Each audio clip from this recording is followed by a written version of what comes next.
Spoiler alert, it's normal. This is a very, very normal market we are in. Hello and welcome to the FasterFreedom Show. My name is Sam and I'm excited to talk to you today in our REI only segment about how small investors are buying 30% of homes in 2025. I saw this stat from the Wall Street Journal and thought this is a perfect topic to do a little bit of a deep dive in on the REI only segment, our Monday podcast episode, where we do a deep dive on one topic of real estate. Now, there's some reasons for this, and the headline is not, I would say it's accurate, but it's not as scary as it sounds. So let's break that down. So it's kind of wild right now. So small investors, not hedge funds, not these big, huge operations, but people like me and you that buy a handful of properties or maybe more a year, but are like smaller companies, are buying 30% of single family rentals, which is the highest not the highest ever, but the highest in the past 14 years. So it's pretty wild.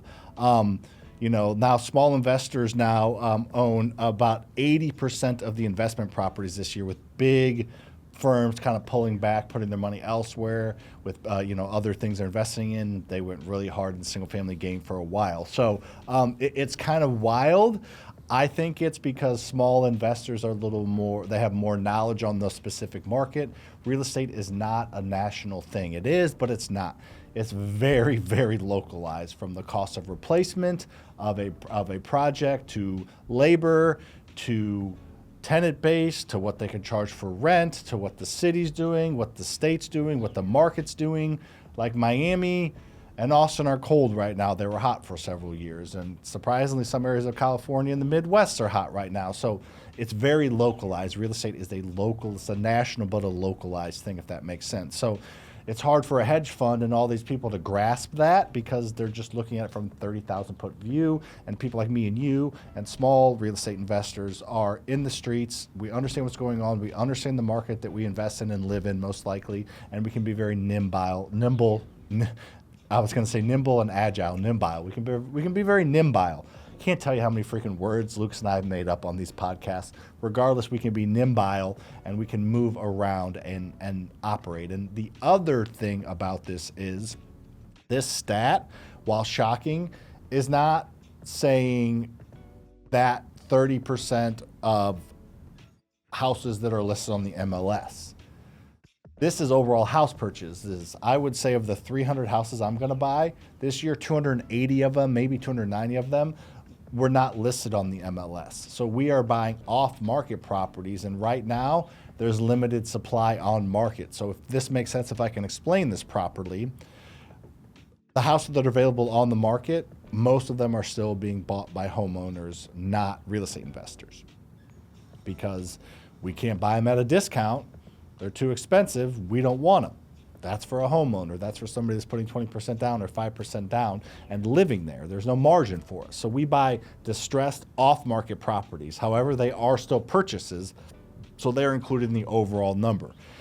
To keep the math simple, if there's 100 houses for sale or 100 transactions in St. Louis in 1 month, real estate investors are buying 30% of them, or 30.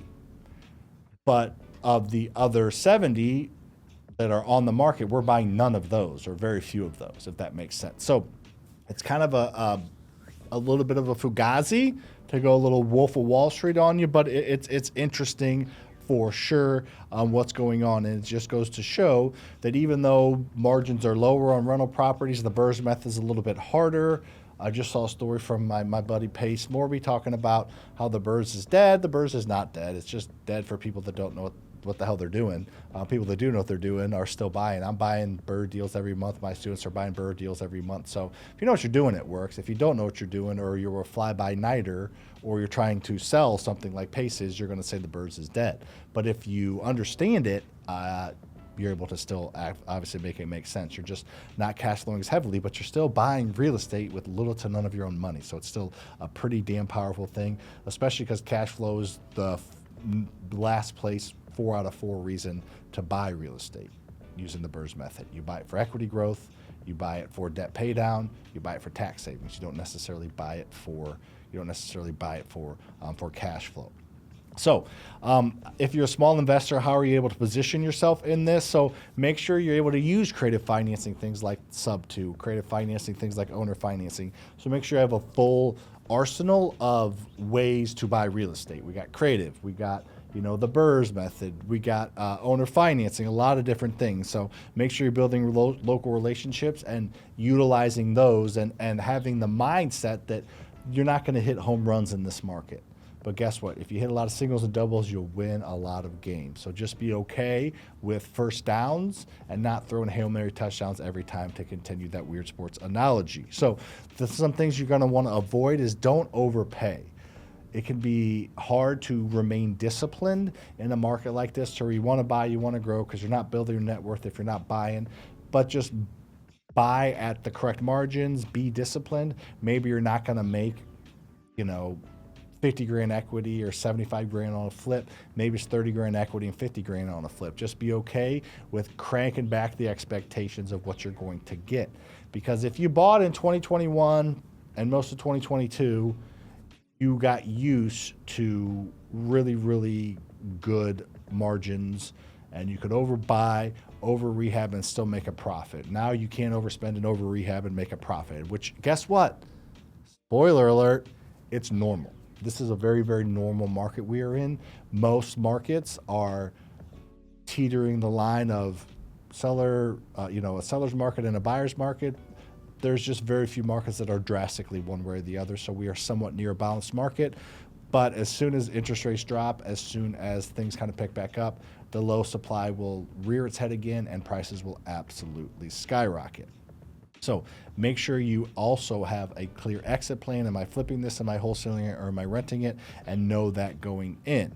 So it's a little bit weird of a market we live in. I just wanted to kind of break down a little bit of that crazy headline that 30% of houses being bought are bought by small investors, not people that are living there or big hedge funds. But that's 30% of all houses, not 30% of what's available on the market. A vast majority of what's available on the market is getting bought by those first-time home buyers, second-time home buyers trading up, whatever it is.